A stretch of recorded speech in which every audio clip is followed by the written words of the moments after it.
Hey, Jesse. Hello, Lindsay, and everybody. Hello. And everybody. Yeah. Hey. Hey, YouTube. Hey, TikTok Live. What's up? What you having to drink today? What's up? It was some leftover pineapple Jim Beam. Yes. And I put a watermelon Vista base, so now... Was it watermelon? Yeah. No? I had a strawberry. I Strawberry. I had a pineapple Strawberry White Claw Vista. in there. You could have added to it. Strawberry Vista Bay. So I think I just turned it into a schnozberry. Yeah. Schnozberry. Yeah, because the schnozberries taste like schnozberries over here, Lindsay. What did you drink over there? What are you doing? My mango and peach combination with mango. Actually, today it's like mango White Claw, peach Vista Bay, and then peach Vibe Celsius. Nice. To keep me going. We had our G babies over for the night, and The whole 4-pack. Yeah. we That was very maybe fun. collectively got like, because he and I, Yeah. after they went to sleep, we were like, we continued to having a few drinks, and we just started like rambling to each other while we're watching Annie. Yeah. And we did not go to sleep until maybe 1:32, and then 2 of the 4 were up. Oh God, like what, 5? And they were ready to talk and Right hang. on rip. And, Yeah. yeah. So, and then got them back to sleep around 7, and I kind of was in and out. I mean, he was snoring. You were doing great. But then we had to get up and make them breakfast and all the good things. Yeah.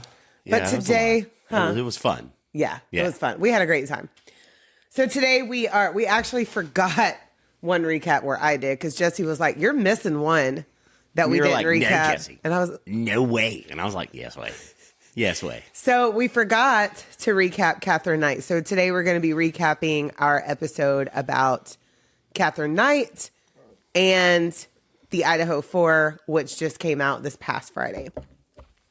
And if you're on YouTube, when this comes out, we will literally be going to Rockville tomorrow.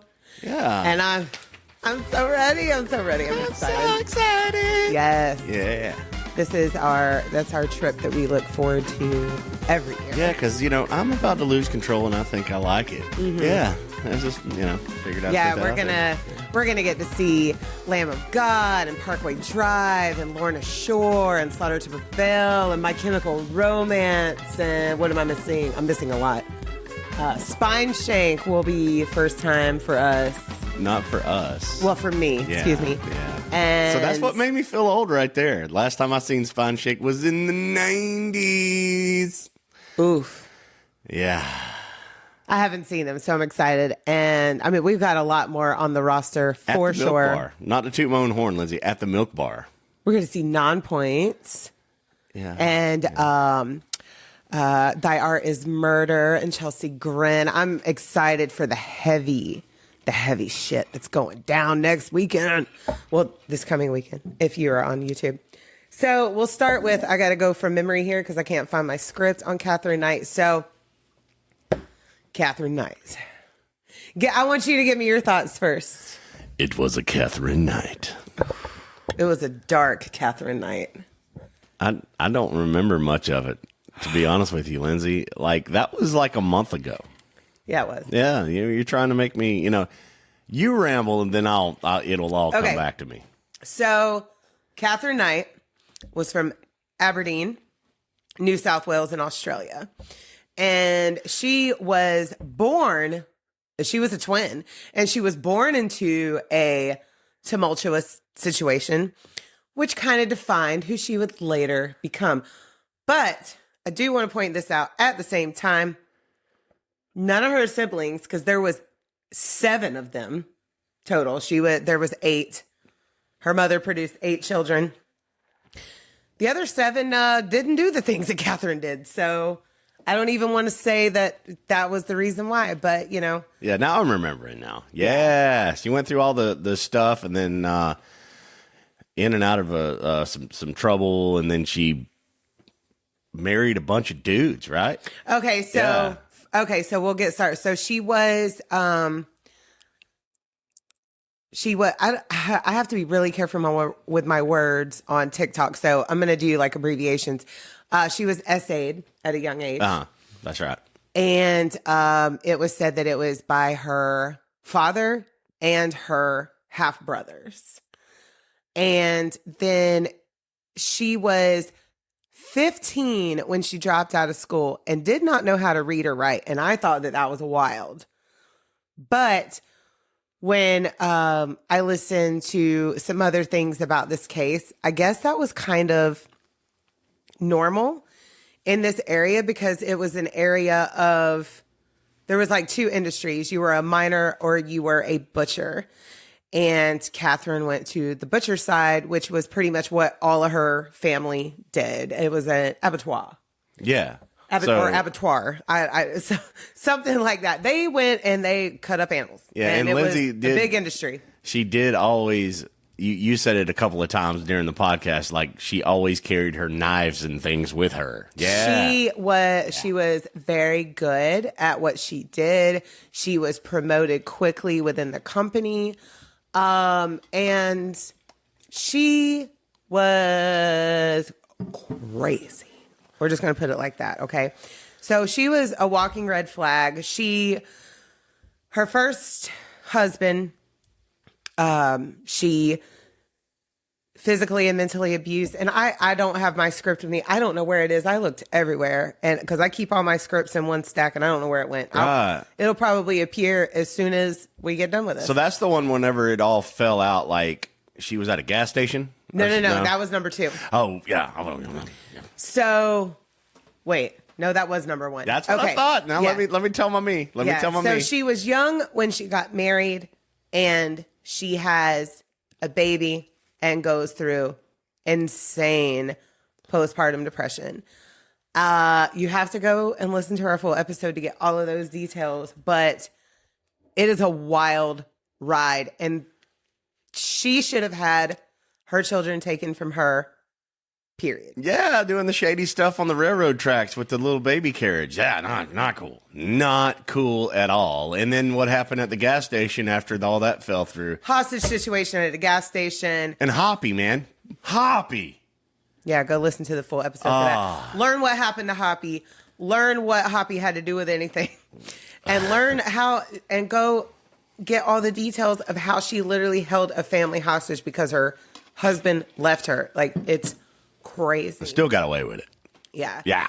So she ends up, after she goes crazy over this guy leaving her, and he feels responsible and tries to work it out with her, she ends up leaving him for another guy who has pretty much the same experience with her. And she keeps making children. And then that guy didn't work out. And then she gets with another man. And that's where it just completely escalates into the M word. I'm on TikTok, like I said. Does it? It does, don't it? It does. She got end up that way. She got to the point to where she took him out. And took him out. It was horrific. But the road to her taking him out is wild. So please go listen to the full episode. Yeah, and the rump roast that she had cooking too. So that's yeah. So like I said, being on TikTok and YouTube at the same time. I don't even know YouTube's rules, but we get restrictions sometimes from TikTok. So I got to be a lot more careful with how I explain things in these recaps. So yeah, she skins him,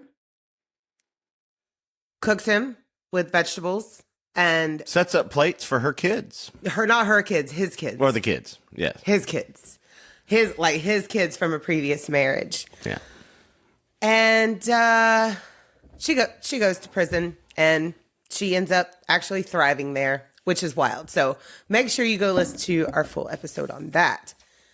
Now, we're going to jump to our most recent, which is the case of the Idaho 4, the student murders that happened on 1122 King Road in Moscow, Idaho.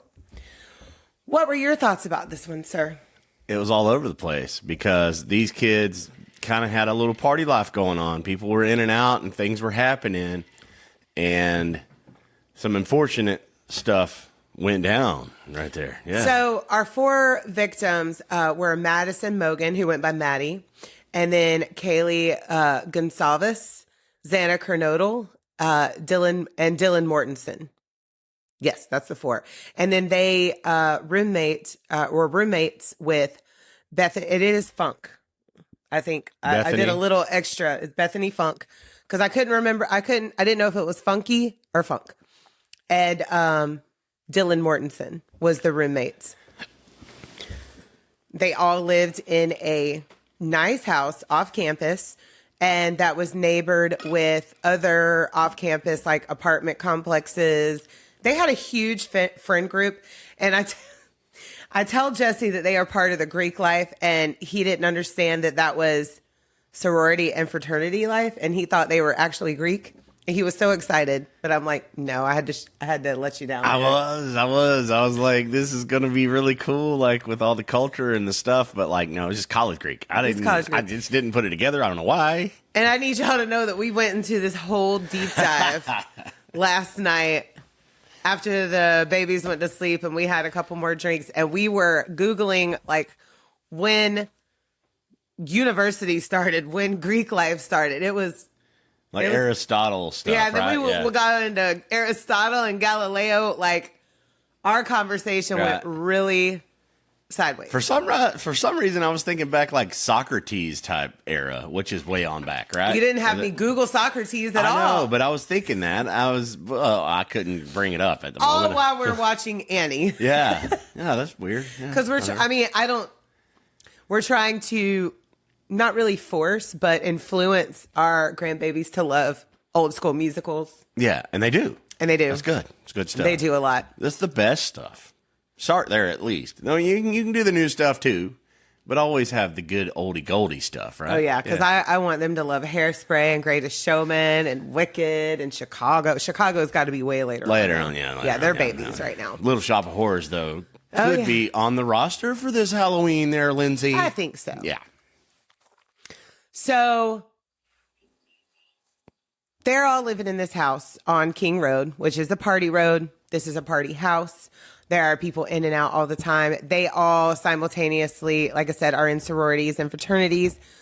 Now, Dylan, he wasn't actually a roommate, but he was Xana's boyfriend. So they called him, he was there all the time. So they called him the honorary roommate. And he was part of a set of triplets. His brother's name was Hunter and his sister's name was Maisie. So the night of, where is it at? November 12th. Yeah. Thank you. They had all been kind of partying all day. They had events with the sorority and fraternities that they went to. They had some games to go to. And they get home. Everybody's home around, I think it was 2 a.m. All the roommates are home, and then Dylan is over to stay the night with Xana. So I'm punching microphones here. Oh, and so Kaylee had a little golden doodle named Murphy that she had shared custody with, which, like I said, listen to the full episode, but we talk about Murphy. It was like a little split custody thing with her boyfriend that she had recently broke up with, but they were still kind of talking. It was, it's a thing. We've all been there. Children, it happens. Right. You break up, but you're not sure if you really want to break up, and you're still talking. And I'm sure it's even like, when we were going through breakups when we were younger, we would do that same thing. And I'm sure it's even more predominant now when it's easier to communicate with each other. Yeah. You can just text and you can just call. Like, we couldn't do that back then. Like, you had to call on the landline and sometimes have to deal with the person's mother or father answering the phone. And yeah. But anyway, so Dylan, she is in her room sleeping around 4 a.m. and she is on the same floor as Xana, who's having Ethan over to sleep over. Kaylee and Maddie are on the floor above, and then Bethany is on the bottom floor which is the basement. But if you've ever seen a split level house, like the basement is a whole different floor. It's not just a basement. Right. Yeah. The second level of this one, you could actually walk up on the hill and go right in. Right. The second level was actually like the main level. Right. That was where the sliding glass door was. That was where people came in and out of, and they had like a deck that they would hang out on. So we're now on the 13th. Everybody's home by 2 a.m. Everybody's in their room doing their own thing. And Kaylee was in Maddie's room. Like I said, Ethan had come to stay with Xana. And Xana got some food delivered at 4 a.m. and was on TikTok. And during this time, Dylan she's hearing some things. And at first she thinks it's Murphy just, scurrying around. And like I said, these kids have been drinking and partying all day long. Dylan's in a disoriented state of intoxication and sleepiness. She opens her door. She doesn't really see anything that bothers her or that's out of place. She shuts her door. I think she does that like a couple of times. Then the third time, I believe is what it was, she sees a guy that she does not recognize, but like I said, it's a party house and people are in and out all the time. She sees a guy that she doesn't recognize, but he has bushy eyebrows and he is dressed in black head to toe, and he just walks out the sliding glass door, walks right past her. Now she messages Bethany, who's in the bottom floor, and Bethany's like, well, I didn't hear anything. I don't know if anything is going on weird, but if you want to, come down here and hang out with me. So since Bethany really didn't hear anything, Dylan's like, maybe I just made it up and maybe this guy was hanging out and just left. So they go to sleep. And then when Dylan wakes up later on in the day, she kind of panics and she's like, maybe this wasn't a dream. So she starts to call other friends that live on the same road to come over and see, if they will check on their roommates, because they're kind of scared now at this point. So their friend Hunter Johnson and a couple of other friends come over. Well, Hunter Johnson goes to this second level and he sees that Xana and Ethan are both not alive. And there is what is described as rivers of blood. Now, they don't know that, so they're freaked out already enough. They go outside, they call 911, and this was at 11:55 a.m. And when the police and the paramedics arrive, they also see that, or they find that Kaylee and Maddie are no longer here as well. So they don't know anybody that could possibly do this to their friends, 4 of their friends. Right. They don't understand what's going on. Yeah, and during the investigation and checking out the crime scene, they actually even found a sheath to a knife, a K-bar knife. I was going to say, a knife that now scares the shit out of Jesse. Knife. So, yeah, I just was going into on the podcast that we did on it, I was going into the fact that thing is a very scary ass knife. It's really crazy. And we have also covered another serial killer who also committed crimes at a college right down the road from us. And this guy was called Gainesville Ripper or Danny Gainesville Rolling? Ripper, Danny Rolling. And we do have a 2-parter on that. Yeah. It was like almost a year ago when we did that. So go back if you're new to us, go back and check out our whole catalog. Screaming We've got a lot for Danny Rolling. Yes. Well, so there was a 47-day investigation to figure out who committed these horrific crimes on these kids that were going places. And like I said, like Jesse said, a knife sheath was left behind. So they had DNA on that. And then the FBI gets involved and they are looking over surveillance from cameras that were all around the area.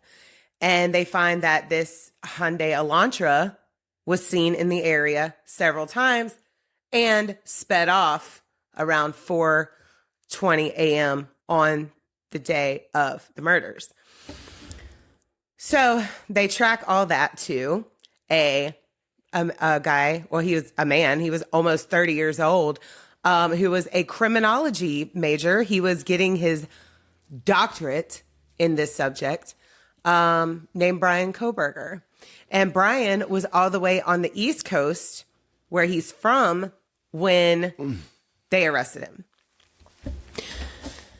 So why did he do it? What was the motive? And I do say this in the episode. There's not really a solid established motive, but he studied and admired another serial killer, or a man named Elliot Rodger, who was an incel.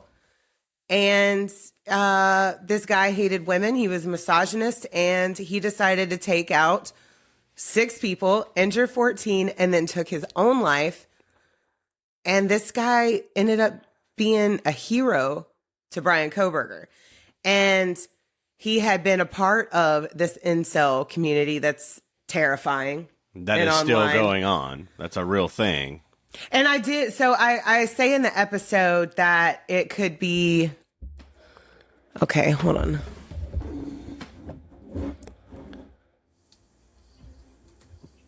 Okay. I don't know what the live did there, but as like I said, I have to really be careful with my words on TikTok. So this is a community where men just hate women that they can't connect with. So they just basically sit around and just talk shit about people that they don't know, people that they're jealous of. And that's dangerous and terrifying. Yeah, they all get together and they just sit there and say hate a whole bunch. Well, so the crimes happened on, November 13th, excuse me. And Brian was arrested on December 30th. So like I said, in between there, everybody, the survivors, Hunter Johnson, we talk about a guy who is called Sober Bro, who helps out getting kids from place to place safely. These people are all scrutinized. And there was another guy. So Kaylee and Maddie had went to a food truck in the area that did a live Twitch every night. And there was a guy in the back in a white hoodie who seemed suspicious because it looked like he was kind of following them. Just because he looked shady, they were scrutinizing him and going after him. Just because he was just in a picture, a video. In a video. And, online sleuths and TikTokers looking for clout, or any kind of influencer looking for clout was just tearing these people apart. And the police aren't talking a lot because they are in serious investigation trying to figure out who actually did this. So they couldn't say certain things, but they would come forward in the press and say, these people are not suspected. These people we're not looking at, so that maybe the social media, crazy people would leave them alone. Yeah, and this all took place like right before Thanksgiving, and they actually closed the school down and had an early Thanksgiving break. Yeah, early Thanksgiving break. Was already on his way back home across the country with his dad. So he did that for Christmas break. So this was a whole went all the way into Christmas. But in between, there was a suspicious handle called Papa Roger, Elliot Rodger, and with a AI generated profile, who was in a discussion group on Facebook, saying a lot of inappropriate things about this. So it was a Facebook group about this case. And because a lot of people thought that maybe, especially the 2 administrators, they thought that maybe this would help find who did this, because like I said, there was like a gag order and the police weren't talking a lot. So maybe they thought they could help. And they were also, these 2 women, they were trying to gain a following to officially, or to actually have a podcast later on. So they were trying to gain their following first. We didn't do that. We just started the podcast, and we're just letting it roll. Yeah. And we're gaining as we go. which I kind of like, because if you're a first timer, we've got a whole catalog of things for you to go back and listen to. So Yeah, building as we go. yeah, we're just building as we go. This is our hobby, and we're just doing our thing. But these women were trying to establish a following before they started a podcast. Right. And they noticed that this one profile, Papa Roger, was constantly having, posting inappropriate things or inappropriate comments. So they banned him, which erases the digital footsteps that they could have possibly turned in. But you don't know. Like, hindsight is 2020. You don't know what you're doing until later on. You don't know. You're trying to eliminate what the problem. Evidence. Yeah. Right. You're just trying to eliminate this creep bag that everybody's complaining about. And by the way, I didn't say this earlier, but he was fired from his teaching assistant job at the University of, what did I say, Washington State? Oh my God, I gotta go back and look. Which is the next closest university from where they were. Yeah, it was like, so it's a whole different state, but it's only an 8-minute drive from Moscow, Idaho. So he had already been fired from his TA position because he was misogynist towards women. And he had been given several warnings to correct this behavior, and he didn't. So there's another kind of, motive. He just took it out on people that he thought in his horrible brain possibly deserved it. Or I don't even know how somebody like that thinks. I really don't know. But he did end up pleading guilty in 2025. This happened in 2022. So he ended up pleading guilty in 2025, and he was sentenced to 10 years for burglary that also happened. Go and listen to the full episode so you can see what that was about. And then 4 consecutive life sentences, and was ordered to pay restitution in the amount of $270,000. And the audiobook that I listened to is the Idaho 4, An American Tragedy. And the documentary series that I watched is called One Night in Idaho, The College Murders on Amazon, and that's on Amazon Prime.